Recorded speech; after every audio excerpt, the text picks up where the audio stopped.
सामाजिक क्षेत्र से जुड़े सभी साथीगण, हमारे सामाजिक कार्यकर्ता और किसान ट्रस्ट से जुड़े हुए सभी लोग, आज एक मॉन्यूमेंटल एफर्ट है।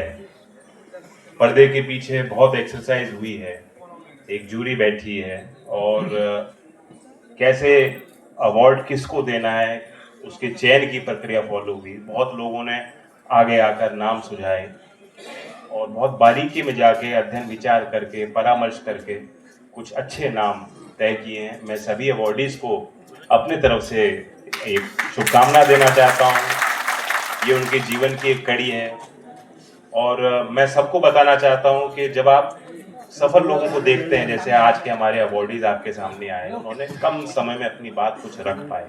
एक जिज्ञासा आपके अंदर पैदा हुई होगी, आप भी और उनसे समझेंगे।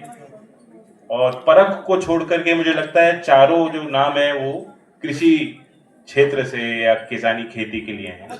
और आज यहाँ ज्यादातर क्राउड भी 95% किसानों की है। अक्सर जब दिल्ली इतने संख्या में किसान आते हैं तो दिल्ली हिलाने के लिए आते हैं, लेकिन आज कुछ आप देने आए हो और मैं समझता हूँ अवॉर्डीज को भी एहसास है कि ये अवार्ड माननीय मंत्री शिवराज जी के हाथों से नहीं मिल रहा, देश के किसानों के हाथों से उनको ये अवार्ड और चौधरी चरण सिंह की विरासत से, उनकी विरासत का एक हिस्सा देश के नज़र में, देश की जनता के नज़र में आप और उनका विरासत का एक हिस्सा हो। ये कोई हल्का काम नहीं। मैं तो बचपन से, बहुत कम उम्र से मुझे लोग आके कहते थे चौधरी साहब जैसा बनना है। अब मैं क्यों परिवार से हूँ, वो उनका अपनापन था, प्यार था, उम्मीद थी। और मैं जानता हूं कि ये जिम्मेदारी एक नैतिक जिम्मेदारी है। मुझे विश्वास है कि जो अवॉर्डीज हैं, पांचों awardees, they will try their utmost to live up to the expectations and to the name and the legacy of Chaudhary Sahab. जैसा मार्टिन लूथर किंग ने कहा कि it's always the right time to do the right thing. You all done the right things to get here.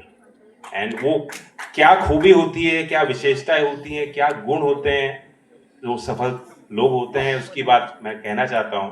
दो चीजें, एक तो जो खतरनाक चीज है जो किसी भी व्यक्ति को आगे नहीं बढ़ने देती, एक तो जो है संतोष।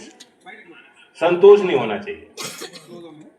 स्वभाव ही हम लोगों का आलसी है, मानव का स्वभाव ही शायद आलसी है। हम खुश रहना पसंद करते हैं, जहां संतोष हो गया तो हम रुक जाते हैं। So none of these awardees should stop. It is a massive opportunity. It is a huge challenge. बहुत बड़ी चुनौती आप सबके सामने है। जैसा कि हरवीर जी ने कहा, हमारी तो कोई लॉबी नहीं, पत्रकारिता में कोई लॉबी नहीं, मुख्य धारा में कोई लॉबी नहीं। मंत्री जी समझते हैं आपकी बात। मंत्री जी को भी कभी कभी सरकार में शायद लड़ना पड़ता होगा। चौधरी अजीत सिंह जी भी को लड़ना पड़ता था। मैंने तो चीजों को देखा है, वो सारी बातें मैं आपको नहीं बता सकता। हम सब लोगों को मिलके कोशिश करनी है, एक दूसरे पे निर्भर रहना है। और यही वो दूसरी बात जो खतरनाक है वो जो आती है, वो असुरक्षा की भावना। क्योंकि असुरक्षा की भावना अगर कोई मन में रख लेता है तो आप किसी पे विश्वास नहीं कर सकते।